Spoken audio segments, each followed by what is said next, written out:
Drivers, start your engines! Entering its 7th season, the Lapped Traffic Podcast has brought you over 300 shows, driver and media interviews, awesome stories and entertainment, and one of the coolest fantasy leagues around. Get ready for another exciting season.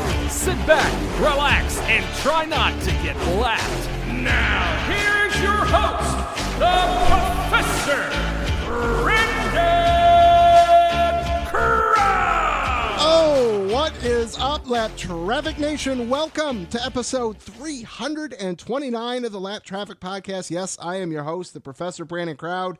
Daytona is in the books. The 2024 NASCAR season is underway, and we're going to Atlanta. All right, we got a lot to talk about, though. How is everybody doing? How did we weather the storm? No pun intended. We've already had races moved, which is crazy to think about. Like a couple of weeks ago, we talked about the historic move by NASCAR to not only change the start of a race, but to move it up an entire day. And we saw that again this weekend with the ARCA race being moved ahead an entire day, which when you think about it, especially that series, it makes so much sense. No sense in punishing those guys to have to extend hotel, car rentals, that sort of a thing. A lot of those teams are struggling just to get to the race financially, let alone any extra bills like that would definitely be a damper for some of those teams. And we saw NASCAR move the Xfinity race, not once, but twice, and rescheduled that to being after the Daytona 500. So we went racing well into the night. And I mean, if NASCAR is willing to do this for the 500 weekend, I don't think they'll shy away from doing that throughout the rest of the season if it makes sense. They can do it from a TV perspective, etc. A lot to get into. But before we do, this week's show is brought to you by Three's Crowd Catering.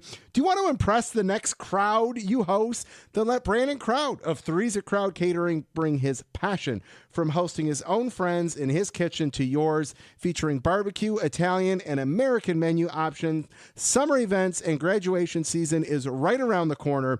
Book your event now by calling or texting 586-668-5835. Of course, Metro Detroit area. Visit our website, 3crowdcatering.com. That's the number 3, crowdcatering.com. Follow along on social media at 3crowdcatering. Let the crowds cater your next crowd. And be on the lookout for the debut of Dining in Detroit, a new podcast hosted by yours truly, the Professor Brandon Crowd. First episode is going to drop within the next 12 days. So be on the lookout for that. Shameless plug, yes, but hey, you know what? We got to get some business going for this bad boy here. So if you're in Metro Detroit, you need catering, office lunches, graduations, bridal showers, baby showers, baptisms, you name it.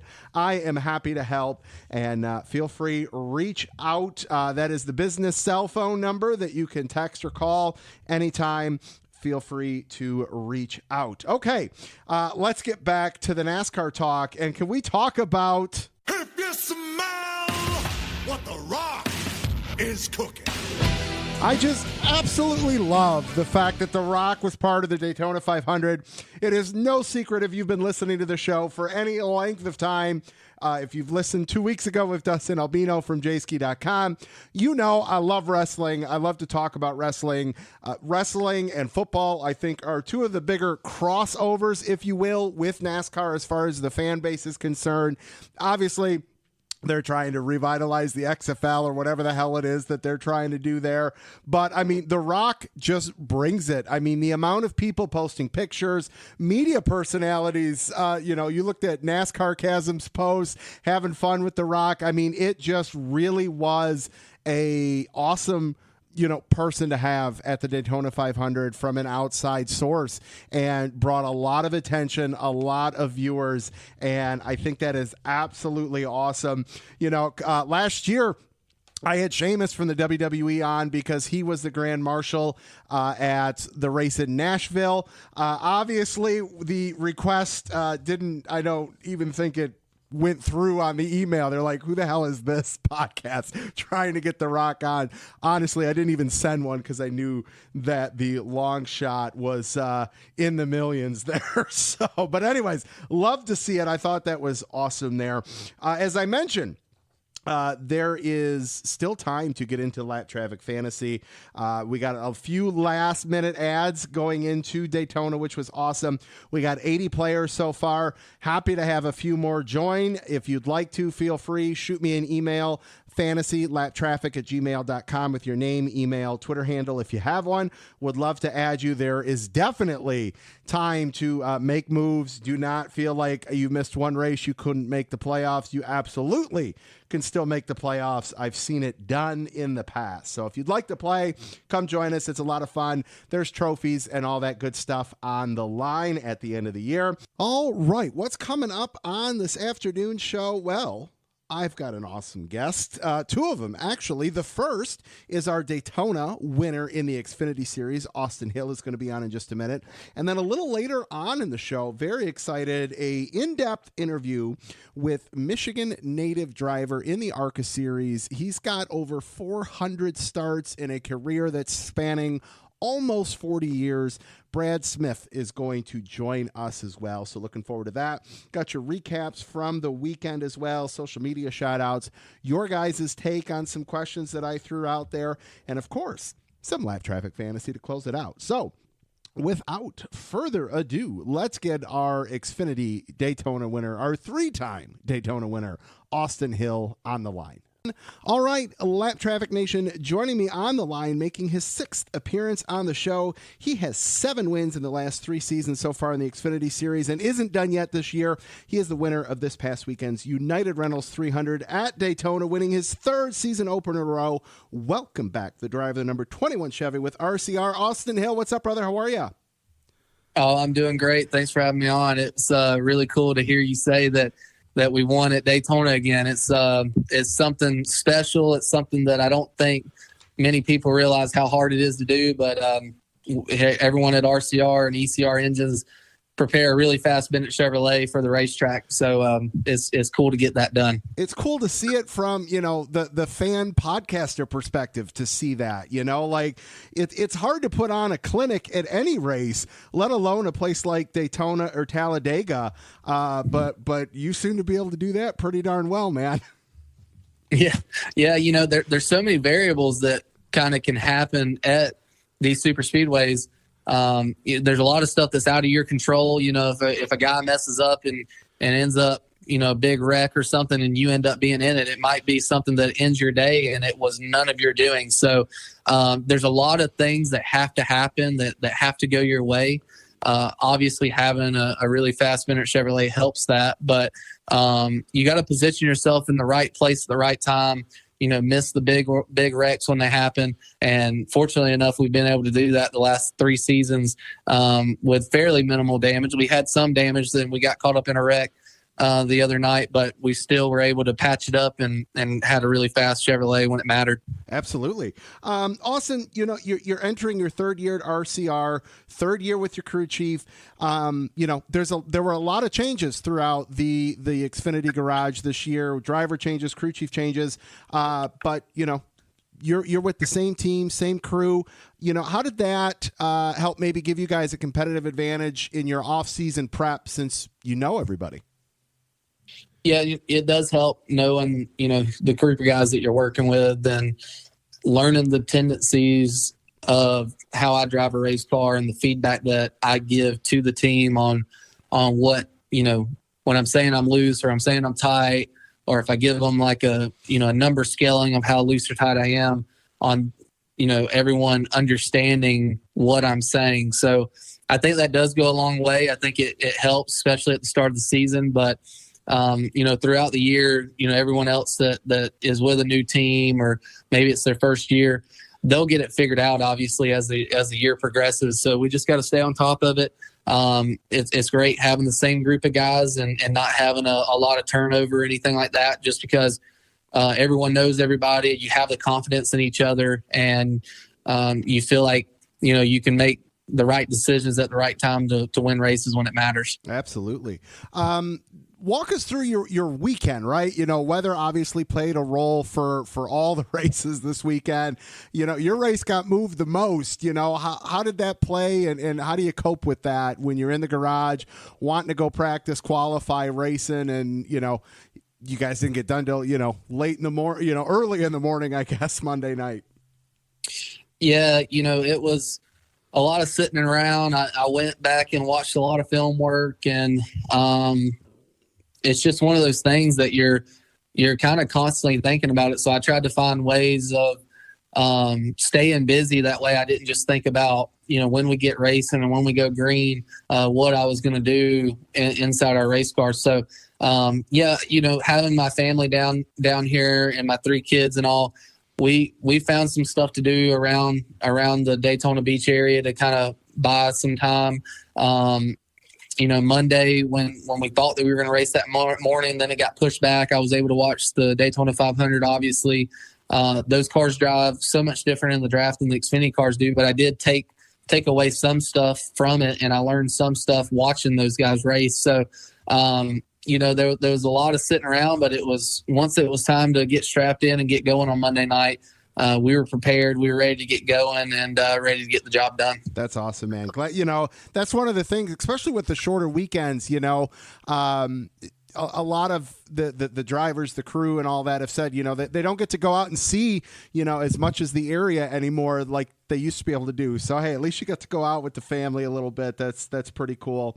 Austin, you and I sat in your hauler in Michigan back in 2019. You won the season opener that year in the trucks at Daytona. You went on to victory lane that weekend at Michigan. And since then, you really haven't looked back. It's been a lot of fun to watch your career grow from the outside. What's that transition been like for you? Yeah, it's been great. It's one of those things that, coming up through the rankings, didn't know, if I was ever going to get an opportunity to run for a really good organization. I was always racing with my own race team, with Austin Hill Racing for a while. Then we got over to Young's Motorsports in 2018, had a pretty solid year there. And then, really the first time that I was in winning equipment was in 2019 with Hattori Racing Enterprises, and we had such a great season there. We won 4 races, had a shot at the championship, got knocked out in the round of 8, but there was a lot of promise there. And then, fast forwarding from 2019 to now, it seems like every season that we've at least won a handful of races throughout the year. So, it's been great. I've had a blast kind of going throughout my career, and really 2019 is kind of what propelled me forward to where I am today here at RCR. So, without that 2019 season, there's no telling where I'd be right now. It's been a really fun journey. I'm loving every minute of it, and I definitely don't take anything for granted. And we're just ready. Everyone here at RCR is ready to dig deep here in 2024 and try to go deep in these playoffs, see if we can get in the Final Four when it matters. We got a long year ahead of us before any of that happens, but we got a lot of work to do to try to get better at a lot of these different racetracks, short track, intermediate, you name it, road courses. We got to get a little bit better, and I think if we can touch on a few areas that we struggled with last year, I think we're going to be, one of those guys that you got to talk about all year long. That's awesome, man. I love that. I hope for that. That's for sure. Speaking of RCR, RCR, both the Xfinity side of things, Cup side of things, has made such positive moves over the last few years. How have you seen the organization grow from, your first strap in, if you will, to now in terms of the advancements that the team as a whole has made? Yeah, they just want to win. They're hungry for wins. They come into work every day with a positive attitude, and they're ready to work really hard at it. It's been great having Kyle Busch over here now. I think he gives really good feedback on a lot of stuff. I know the Cup cars are totally different than the Xfinity cars, but if you have the Cup teams running well, that normally kind of dwindles down to the Xfinity side, and the Xfinity side starts running well, and vice versa. If you see the Xfinity side's doing well, that kind of almost gives the Cup team a little bit of a boost and makes them want to work a little harder. So everyone here at RCR is working extremely hard. We want to win championships. We want to get a championship this year on the Cup side and the Xfinity side if possible. So it's been great these last 2 years, and now going into my third season. It's hard to believe that this is my third season with RCR. It seems like it's flying by, but I'm having a lot of fun with it. That's great, man. Headed to Atlanta this weekend. You do have a win on the new surface there, but do you miss the old Atlanta surface? Do you like the new style of racing that we're getting in Atlanta? Well, yeah. So, I've always loved old Atlanta. I've loved, the way that the racetrack would, tire fall off. You'd fall off 2 or 3 seconds. You're slipping and sliding around, and it kind of got into the driver's hands a lot. So I was really bummed out about it when we switched over to New Atlanta. And I've had such good success at New Atlanta that New Atlanta's been fine for me here these last 2 years. I the very first race at New Atlanta finished second. Then we come back, we win the race, and then last year I won again. So I have 2 wins at Atlanta now. And then we were in a really good shot at winning later in the season at Atlanta. Ended up getting turned, and that kind of ended our day there. But New Atlanta's been so good to me with it being my home track and getting 2 wins like I've done. It's been very special having all of my family members there, my aunts, uncles, cousins, just everyone that comes to that race. Is so special. So hopefully we can get there this weekend, have a nice, smooth weekend, and put ourselves in position just like we did at Daytona. And fingers crossed we get the job done again. I love it, man. That's awesome. Austin, give a shout out, sponsors, tell everyone where they can follow you at on social media. Yeah, we got the Bennett Chevrolet. Bennett is talking about Atlanta real quick. Bennett is only 15 minutes is where their headquarters is, right down the road. So that's really neat. This year we got a 50th anniversary paint scheme. So we got some gold trim pieces on the car. So kind of gives it a little bit of pop. So the car looks really good this year. We got United Rentals on board this year, which was cool to win at Daytona with United Rentals being the title sponsor, with it being the United Rentals 300. So that was cool. We have Global Industrial back on board. So glad to have them on board. I think their paint scheme is really neat. So can't wait to get in the Global Industrial Chevrolet later in the year. Then social media, I'm on all the social media channels, Facebook, Twitter, Instagram. You type in @_Austin Hill or whatever, you'll find it some way or another. So everyone tune in, follow me. Excited for the season to finally get started, and we started off with a bang, and we're going to try not to let up. I love it, man. Austin, thanks so much for coming back on the show. Congrats again on the win this past weekend. Best of luck rest of the year, and look forward to talking with you real soon, man. Yep, sounds good. Good talking to you, and I appreciate it. Thanks, man. Take care. We'll see ya. Thanks. Bye. See ya. All right, Lap Traffic Nation, there you have Mr. Austin Hill. Cannot wait to catch back up with him as the season goes, because I'm sure that will not be the last time he is on the show. All right, let's do a little race recap, shall we? And all 3 series kicking it off at Daytona.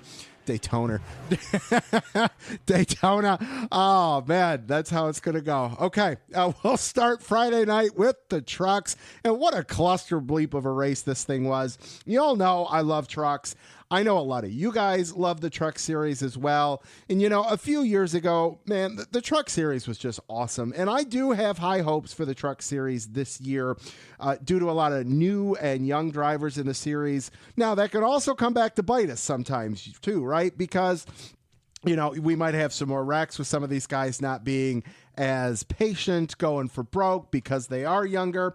But personally, that's what I want to see in the truck series. But this past weekend at Daytona, overdid it a little bit with 12 cautions. 52 out of 101 laps were run under yellow. And I've said this ad nauseum. Your caution laps hit 35% or higher for your race total laps, and that's a problem. It's not going to make for a good race. People are going to be upset. All that to say that the finish was pretty exciting. Nick Sanchez picking up his first win at Daytona. Saw some new names in the top 5.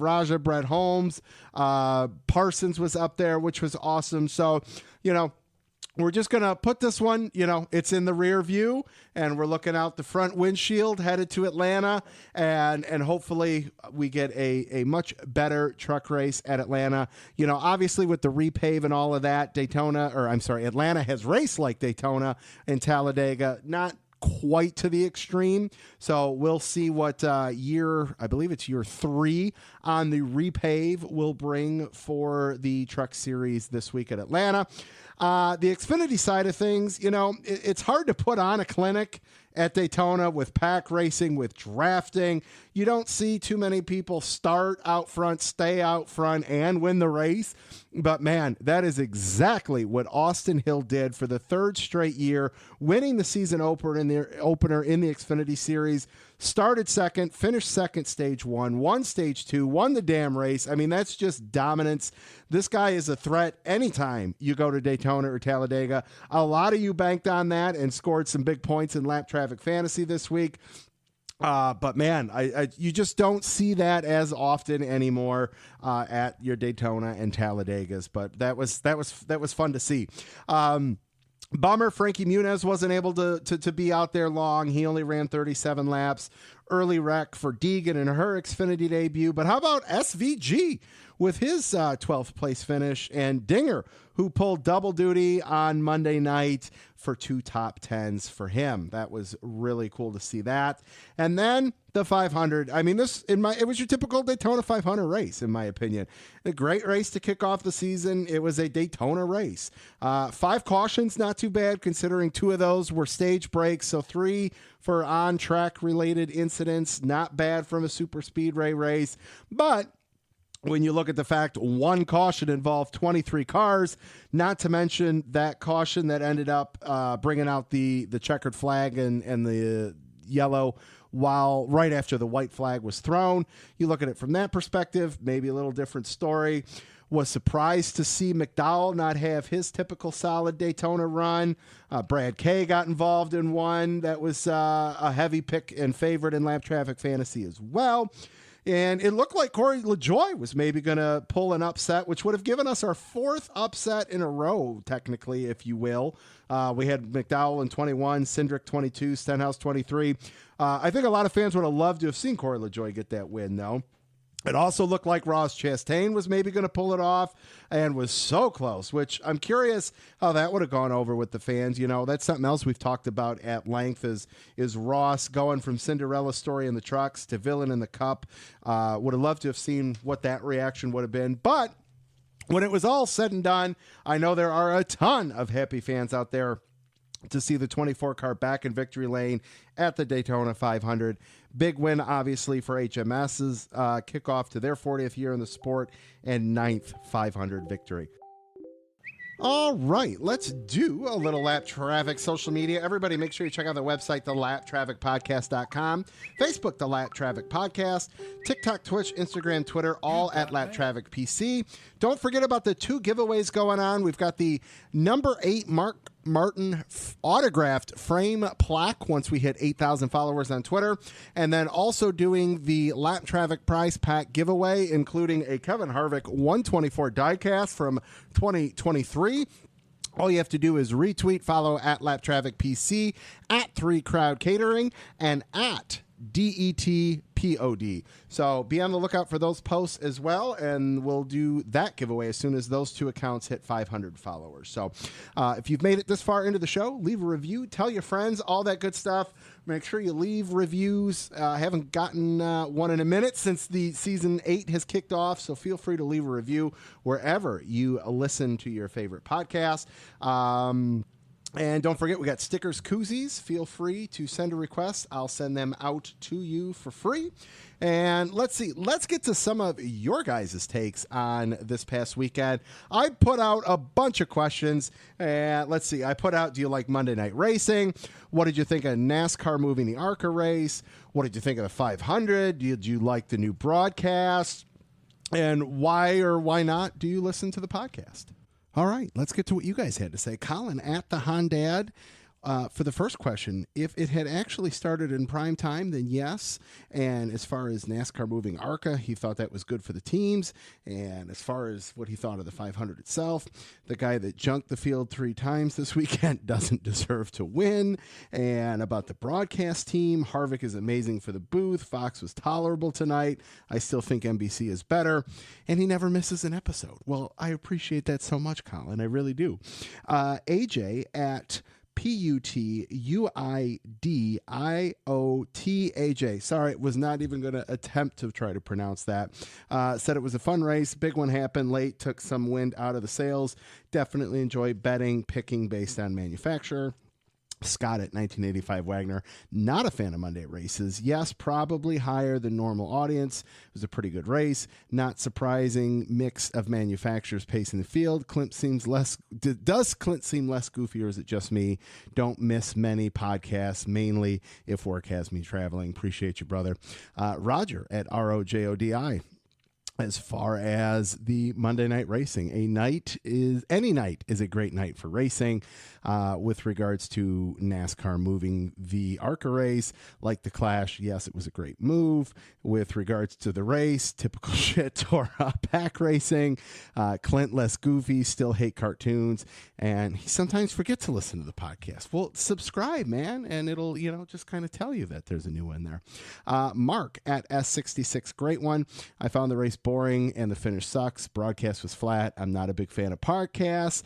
Didn't see the ARCA race. Hey, man, that's fair. I totally get all of that.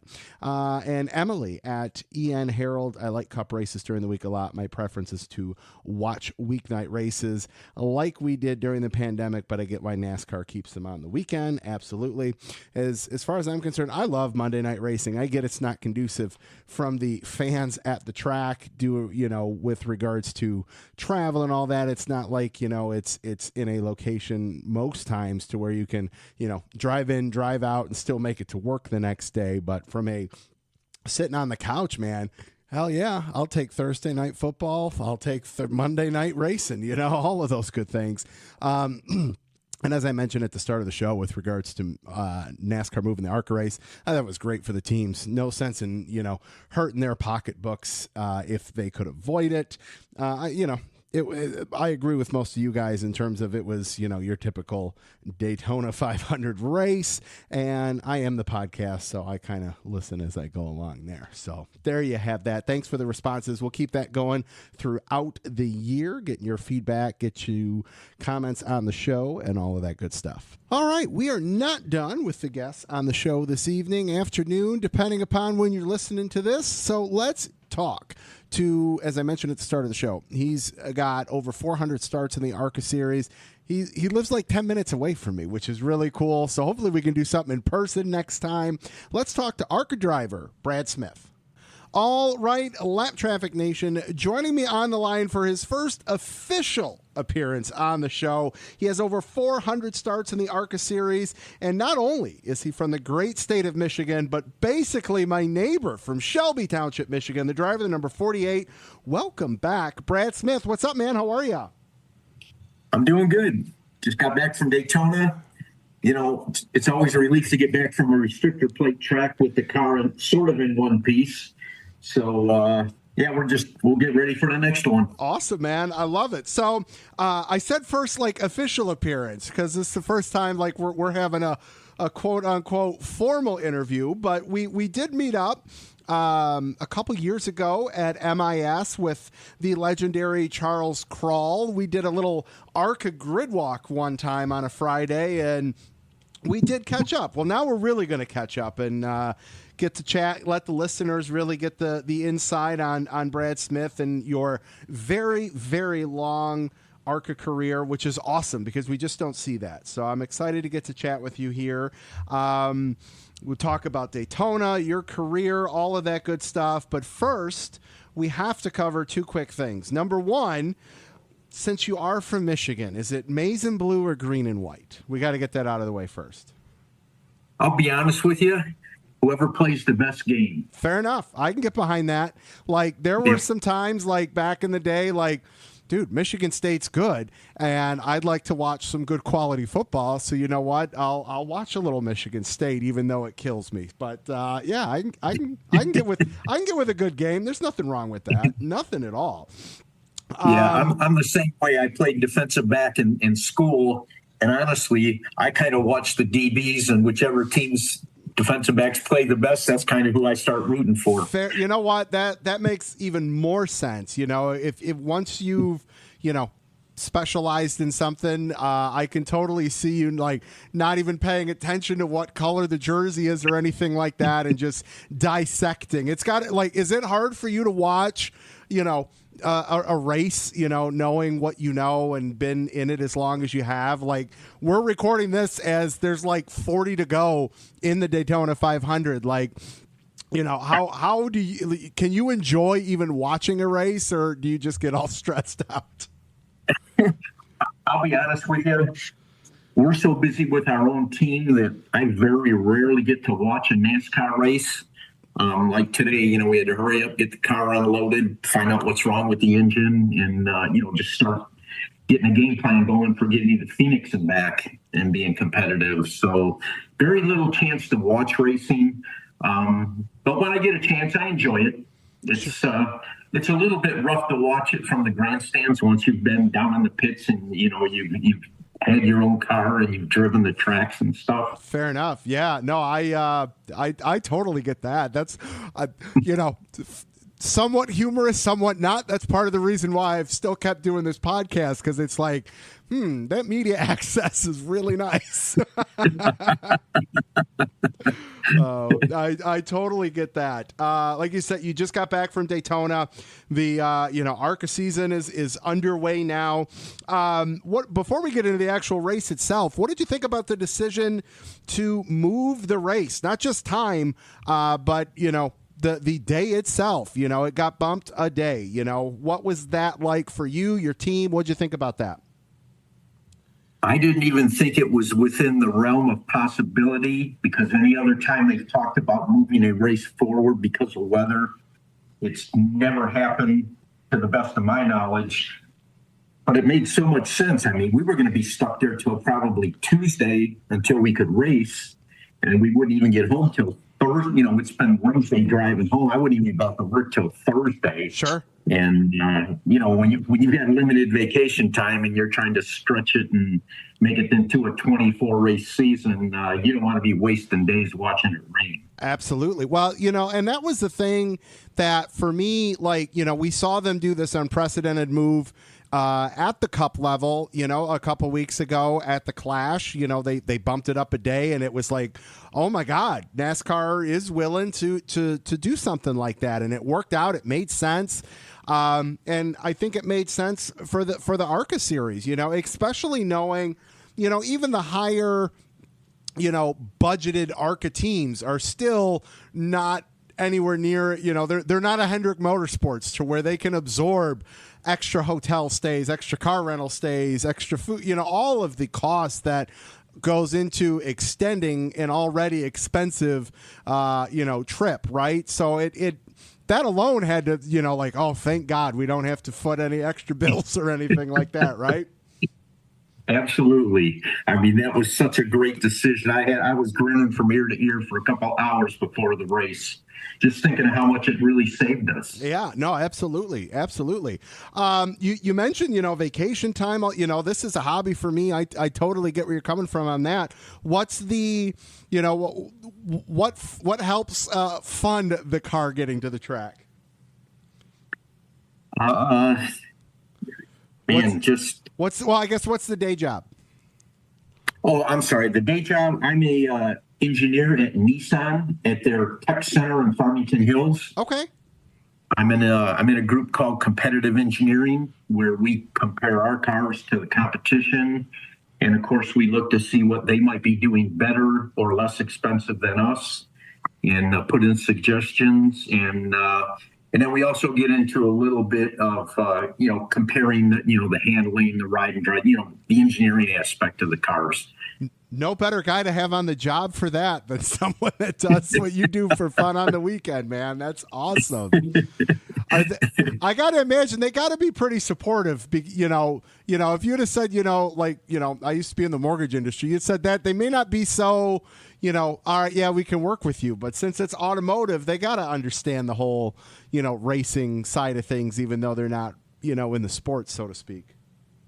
Yeah, for the most part, they do, but it doesn't make that big of a difference to them. Although I got to tell you, I dropped in our senior vice president's office a couple weeks before Daytona and sort of ran this idea by him, and he loved it because it's like, why don't we get Nissan's name on a race car?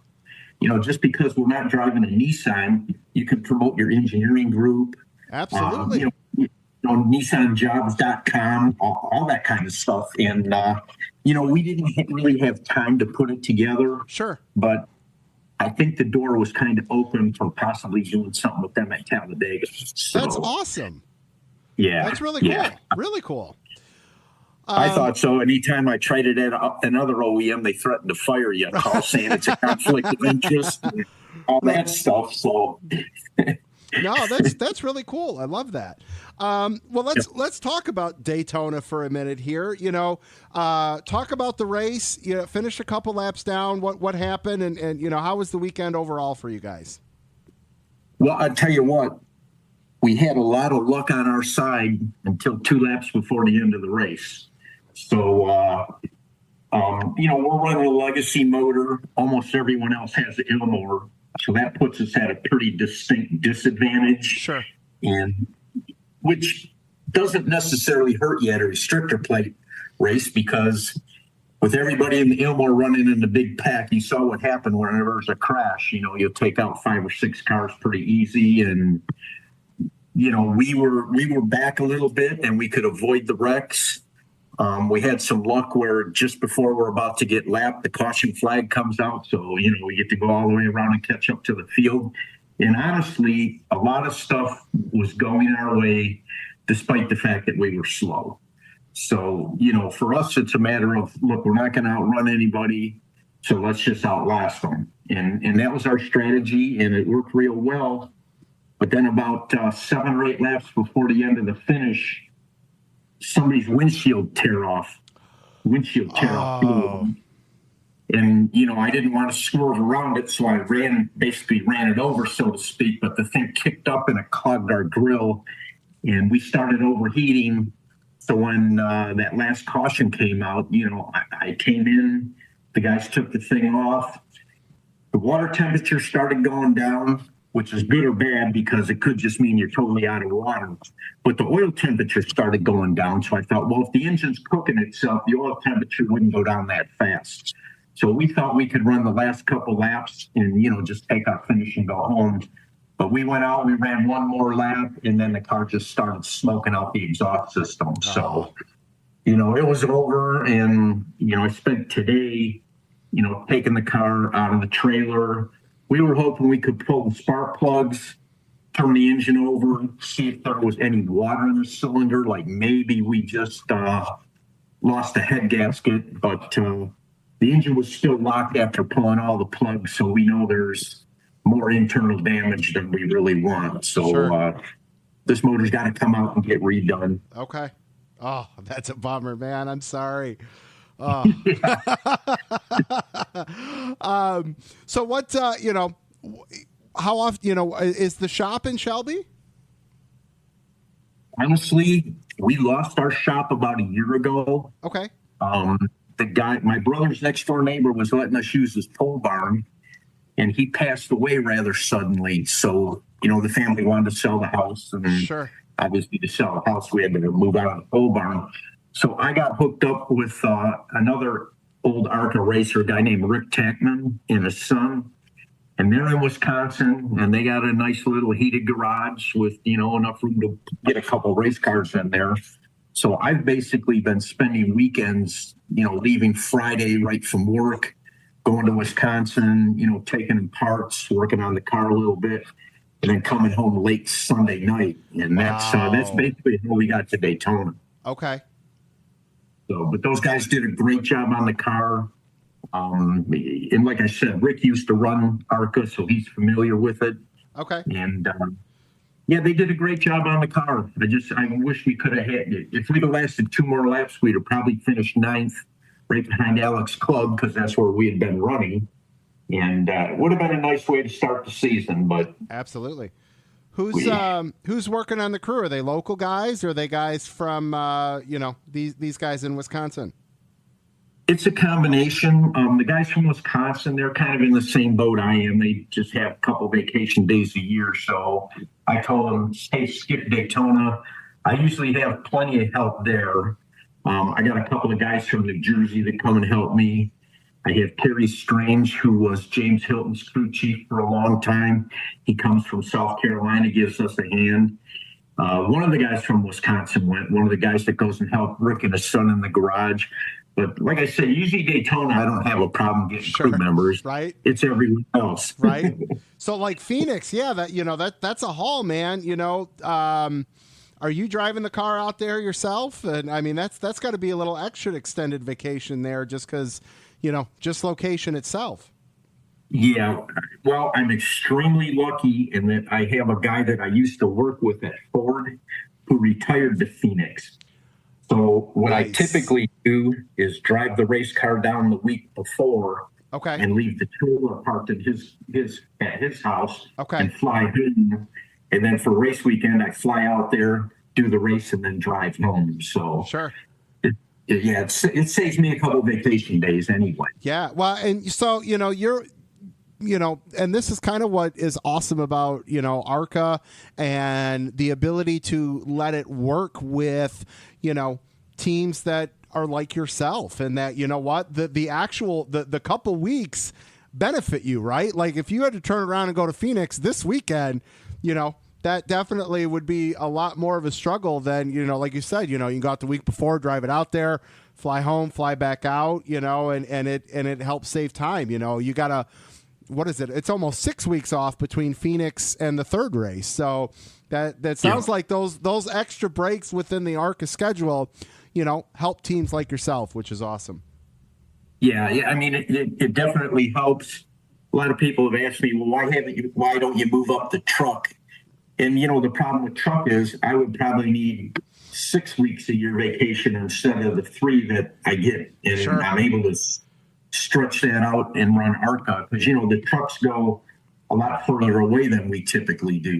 They do the Vegas type stuff. And I think they can go to California, don't they? Yeah. I think when Fontana, they were running Auto Club, I think. Yeah. Yep. Right. Yep. Right. So, I mean, that's why we've never even tried doing the trucks. I mean, it's a great thought. We'd love to do it, but a whole lot of things would have to happen for us to be able to do that. So ARCA's been perfect for us. Awesome. It's still a good blue collar, what I call a blue collar racing series. Absolutely. So, speaking of that, 400 this was, I think, start 426 for you, if the math of what I was able to find pieced together correctly. You debuted in 1988. Brad, I won't tell you that I was 6 years old then, but that's okay. I'll edit that part out. What's it like, being in the series as long as you have? There's a lot of greats that have come through the ARCA series that you've been on the track with. Your tenure in the track, or in the series, what do you reflect back on, or, what sticks out as a couple memorable moments for you? Well, like you said, meeting a lot of these up and coming Cup people that have, gone through ARCA and, seeing how they were able to do well in ARCA and then move up. And then just the longevity of doing it. I mean, when we started in ARCA, we never dreamed we'd do it like for 35 years or whatever. It was always just, hey, we want to go racing. ARCA does super speedways. So we're going to chase this thing a little bit. And we've always made ARCA our challenge. We just keep coming back. So we certainly never thought about setting any kind of record and, number of starts and all that. And I've been reading a couple things about it where somebody made the comment, if I run 4 more years, I can pass Frank Kimmel And honestly, that's the last thing on my mind. We just want to go race. And if Sure. we can do it for another 4 years, that's great. But it's not a goal of mine at all. Hell, I'd trade in a whole bunch of starts for a win. Absolutely. Sure. Yep. Yep.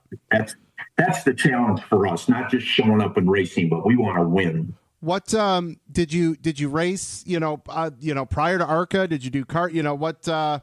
I guess what got you to that first debut back in 1988? What was the, growing up like from a racing side of things? Yeah, our intention was to start out at the local short tracks, Mount Clemens, Flat Rock, Toledo, just like everybody else around here. Sure. And the way I ended up with ARCA was I was working at Chrysler at the time. So I wanted to run a Chrysler bodied car, which was pretty rare back then. Sure. One of the guys, one of the local engine builders told me, he said, well, if that's what you want to do, instead of having us build you a high dollar engine, why don't you get a hold of Buddy Arrington, who's down in Virginia, and see if he has a used motor he'll sell you. And you can, spend the first year just learning how to drive and learning how to set up a car. So it sounded like great advice. I mean, when somebody doesn't want to take your money, you got to think they're doing what's best for you, not them. So I did. I got a hold of Buddy. He had an extra engine. We went down there to get the engine. And in the corner of his shop, we saw this really nice looking race car. And we asked him about it. He said, oh, it's too old to run NASCAR. So it's just sitting there. And this was kind of before a lot of teams had show cars or anything like that. Sure. And what typically would happen back then was, NASCAR, you could run cars for 3 years. ARCA, you could run them for 7. So we saw that car sitting in the corner. And of course, we asked him what it cost. And he shot us a price, which honestly was a great deal for a turnkey race car. Sure. So I came home, and you know how you get those things in the mail that said you're pre-approved for this loan? Yep. I signed a handful of those and got the money, and we went and bought the race car, and that's how we got started in ARCA. Hell yeah, man. That's awesome. I love it. I don't have vivid memory, but I know that I went to the Mount Clemens racetrack, so my grandpa, worked for GM, worked at the tech center. And, that was what they did. That's kind of how I got into racing and as a fan at all, was my grandpa. And I remember going to, I don't remember, but I know there's pictures of me at Mount Clemens racetrack as a little kid.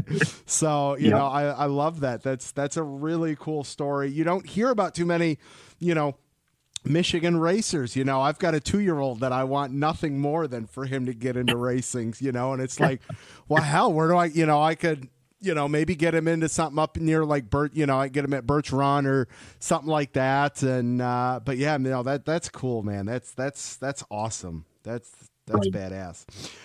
Take him to Alaska. I heard they've been really putting a lot of money into that track, making it a really nice track. Mm-hmm. So it's not too far away. No. That was a good one. Yep. All right. What do we need to tell Mr. Charles Kral to implement or to get rid of in the ARCA series? You've been around it almost 40 years. I'm sure you've seen a lot of changes come and go. What do you love or what would you love to see change in the series? Oh boy, that's a good question. I'd like to see it get a little bit back more to grassroots type racing instead of just a 1 or 2 race stepping stone to NASCAR. Sure. There were probably 10 cars at Daytona this week that are drivers that you'll never see again because they just had to be there so they could run the Infinity race. Yeah, I mean, that's good, I guess, for ARCA, but it just brings a lot of money as far as what it takes to run ARCA now to be competitive. Sure. And again, these are teams that are full-time teams. They're not rushing back to get to a job the following Monday morning or, sneaking out of work on a Friday a couple hours early so they could get a jump on getting to the track. And don't get me wrong, if I had the money, I'd spend it just like those guys do. So I don't begrudge them from that aspect. Sure. But Yeah, ARCA was a little more fun when it was more grassroots type racing. I hear you. No, that makes total sense. Absolutely. Brad, as long as you've been in it, you've had a lot of sponsors over the years. I know you've got a lot of tenured sponsors that have been with you for a minute. Who was on the car this past weekend? Who are we going to see on your car throughout the season?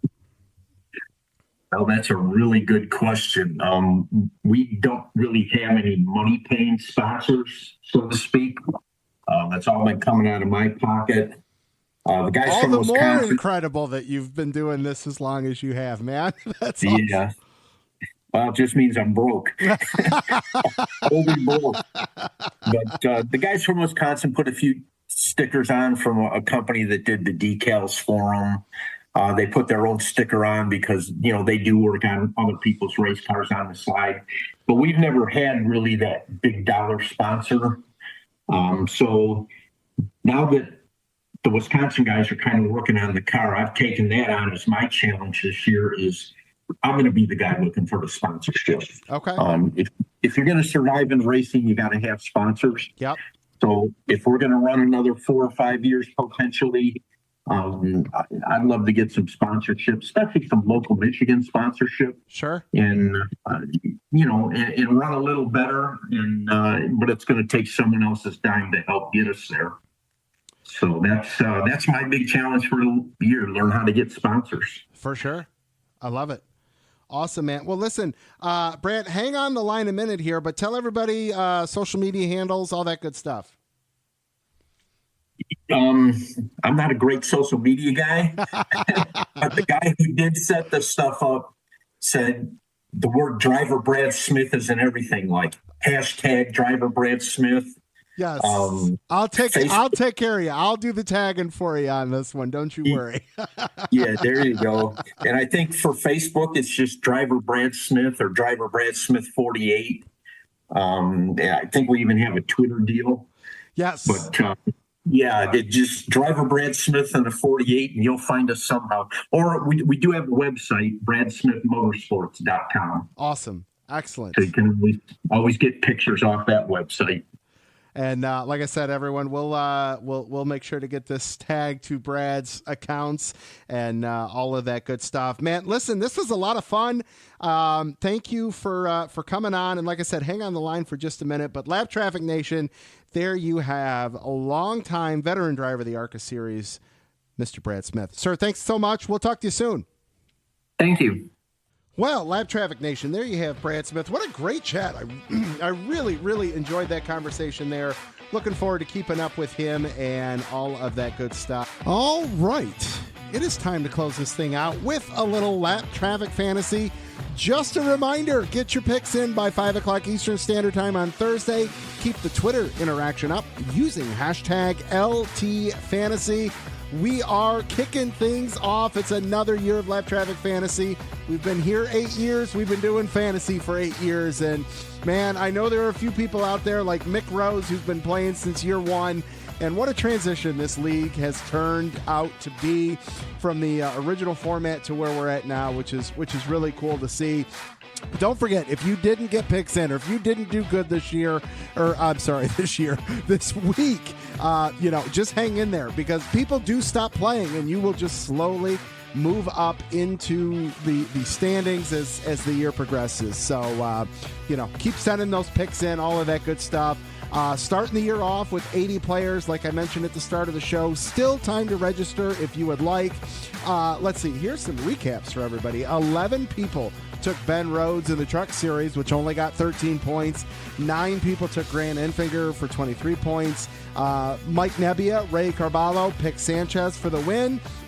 20 players took our guest earlier this show, Mr. Austin Hill in the Xfinity Series for 59 points, which was awesome. And over on the Cup side, 15 players took Brad Keselowski, which only scored 4 points. So the points were definitely up and down throughout the week and throughout the league. How did I do? Well, my pick of Grant Enfinger, right in the middle of the pack with 23 points. Josh Williams with, I think, 11, 4, something along those lines. And then the Dinger didn't do too bad for me there. So, yeah, but I think we're down like 59th place or something like that. What's our top 10 look like? Well, no stranger to the show. The doctor, Aaron Studwell, is in first place with 133 points. Kristen Hoagland, who won the league a couple years ago, is in second with 121. Jeremy Waterbury in third with 116. JR Creations in fourth at 112. Brian LaFell in fifth at 111. Joe Trelone and Matthew Ludington are tied for sixth with 110. Mark Ludington's coming in at 7th with 105.